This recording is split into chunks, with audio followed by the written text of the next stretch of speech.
પીરિયડ્સમાં હોય ત્યારે સ્ત્રી મંદિર ન જઈ શકે. આવી એક વાત વર્ષોથી આપણને શીખવવામાં આવી છે. આની પાછળ બે વસ્તુઓ છે. વિજ્ઞાન છે જેમાં આપણે પડ્યા નહીં. વિજ્ઞાન એ છે કે એ દિવસોમાં સ્ત્રીની માનસિક સ્થિતિ, શારીરિક સ્થિતિ બહુ સારી ન હોય. સાસુ એની પાસે કામ કરાવે અથવા ઘરના કામ ન કરવા પડે માટે એને આ દિવસોમાં આરામ મળે માટે એને દૂર બેસાડી કે 4 દિવસ આરામ કર, તારે રસોડામાં નહીં જવાનું. અને બીજી વસ્તુ છે હાઇજીન. આ સેનેટરી પેડ્સ તો હવે આવ્યા.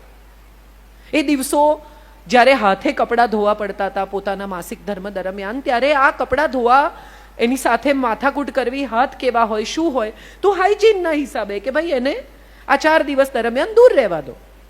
એને આપણે આજે પણ ઠોકી બેસાડ્યું, ભગવાન સાથે જોડી દીધું, ઈશ્વરમાં મંદિરમાં નહીં જવાનું, ઘરમાં પૂજા નહીં કરવાની, આમ નહીં.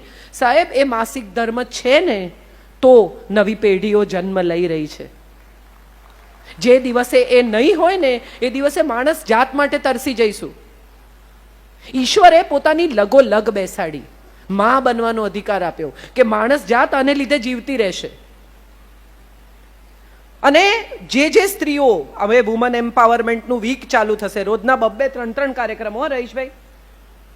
અને એવી સ્ત્રીઓ કે જે બધી ઓલરેડી એમ્પાવર્ડ છે એને જઈને આપણે એમ્પાવર કરવાની.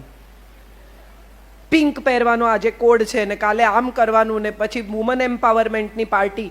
મારે એ તમામ સ્ત્રીઓને પૂછવું છે કે વુમન એમ્પાવરમેન્ટના નામે કેટલી સ્ત્રીઓએ પોતાના ઘરની બાઈને અડધા દિવસની રજા આપી? વુમન્સ ડે છે ને તો એને પણ અડધો દિવસ એના પરિવાર સાથે રહેવા દો, એને પણ મનાવા દો છુટ્ટી. નથી કરતા આપણે. વુમન એમ્પાવરમેન્ટ એટલી જ સ્ત્રીઓ માટે છે કે જેટલી ઓલરેડી એમ્પાવર્ડ છે એને ખબર છે કે આ વુમન્સ ડે છે. પેલીને તો બિચારીને કાંઈ, એને 8મી માર્ચ બી ખબર નથી. એ માંગશે નહીં અડધા દિવસની રજા, એનો કોઈ અધિકાર નથી.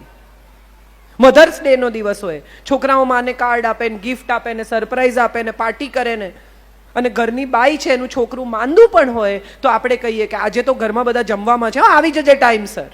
કેમ એને મધર્સ ડે નથી? આ બધી સગવડો, સવલતો, મજાઓ, દિવસો એના માટે છે જેની પાસે ઇકોનોમિકલ એવું બેકગ્રાઉન્ડ છે કે જેને આ પોસાય છે. બાકી આ બધા દિવસો, ઇન્ટરનેશનલ મધર્સ ડે ને ઇન્ટરનેશનલ વુમન્સ ડે ને ઇન્ટરનેશનલ ડોટર્સ ડે, એના માટે નથી કે જેને આ ખબર જ નથી. જરૂરત તો એ છે કે તમારે ઘરે કેરીનો ટોપલો આવે ને સિઝનનો, તો તરત જ ઘરમાં કામ કરનારા લોકોને 5-5 કેરી આપી દેજો, કારણ કે એનું પણ બાળક છે, એનો પણ પરિવાર છે. અહીંયા આવવાનું સ્વીકાર્યું એનું સૌથી મોટું કારણ, આ તો બધાએ મને પછી માહિતી આપી, ગૂગલ પર CK પીઠાવાલા વિશે ખૂબ માહિતી છે અને જે મેં રિસર્ચ કરી, જોઈ, વાંચીને હું આવી છું. આ બધા તો હવે કહ્યું કે આમ એમણે કામ કર્યું ને જે દિવસે મને આ ઇન્વિટેશન આવ્યું એ દિવસે મેં ગૂગલ પર CK પીઠાવાલા સર્ચ કર્યું. હવે તો આપણી પાસે દરેક ચીજ માટે માહિતી છે. અને જે સ્ત્રીઓ એમ્પાવર થવા મથે છે, યુદ્ધ કરે છે, પુરુષને આમ ને પુરુષને તેમ, એ બધી સ્ત્રીઓ ભૂલી ગઈ કે વોશિંગ મશીન, મિક્સરથી શરૂ કરીને સ્ત્રીને સવલત આપતી તમામ વસ્તુઓ પુરુષોએ બનાવી છે. આ બધા ભૂલી ગયા.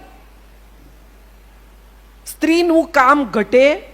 હવે તો રોટી મેકર આવે છે, તમે લોટ નાખો, તેલ નાખો, પાણી નાખો, ફટાફટ રોટલીઓ બહાર આવે. આ કોણે શોધી? સ્ત્રીએ. ગરમ ગરમ રોટલી આવે, તમારા અંદર ને અંદર રાખવાની, તમે જમવા બેસો ત્યારે ગરમ લાય જેવી રોટલી તમે ખાઈ શકો. આ કોણે શોધ્યું? સ્ત્રીએ? ના, આ પુરુષે શોધ્યું. ભલે માર્કેટિંગ કરવા શોધ્યું, પણ તમારું કામ તો ઘટ્યું ને. તો આભાર માનો એનો. કેટલા પુરુષોને તમે મોલમાં બપોરે રખડતા જોયા? જવાબ આપો. કેમ આમ જોયા છે કોઈએ? મારે જાણવું છે. અને કેટલી સ્ત્રીઓને જોઈ? શોપિંગ એ આપણો શોખ છે. તમામ સ્ત્રીઓ એવી ફરિયાદ કરે કે મારે માટે તો કંઈ લાવતા જ નથી, ક્યાંય પણ જાય તો એમને તો હું યાદ જ ના આવું. પછી લાવે બિચારા યાદ કરીને, દુકાનમાં જાય, સમય કાઢે, સાડી ખરીદે, 2-4 વાર ઇમેજિન કરે કે આમાં કેવી લાગશે, પછી એ ગિફ્ટ રેપ કરાવે, પ્રેમથી લઈને આવે, આપે સરપ્રાઈઝમાં, ખોલીને તરત જ કે ઓરેન્જ. હું તો ક્યાં ઓરેન્જ પહેરું છું? નથી પહેરતા તો પહેરો, એ ઈચ્છે છે કે તમે ઓરેન્જ પહેરો એટલે લાવ્યા.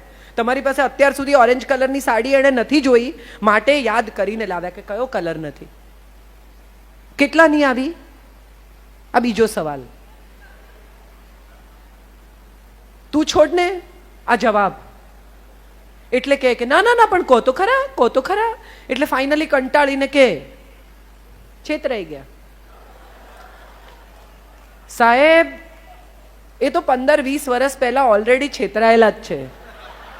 પછી એણે સ્વીકારી જ લીધું છે કે હવે વારંવાર છેતરાવાનું છે. હમણાં એક બહુ સુંદર શોર્ટ ફિલ્મ જોઈ મેં ગોવા ફિલ્મ ફેસ્ટિવલમાં. બહુ અદ્ભુત ફિલ્મ રહીશ ભાઈ, નાની 7 મિનિટની ફિલ્મ.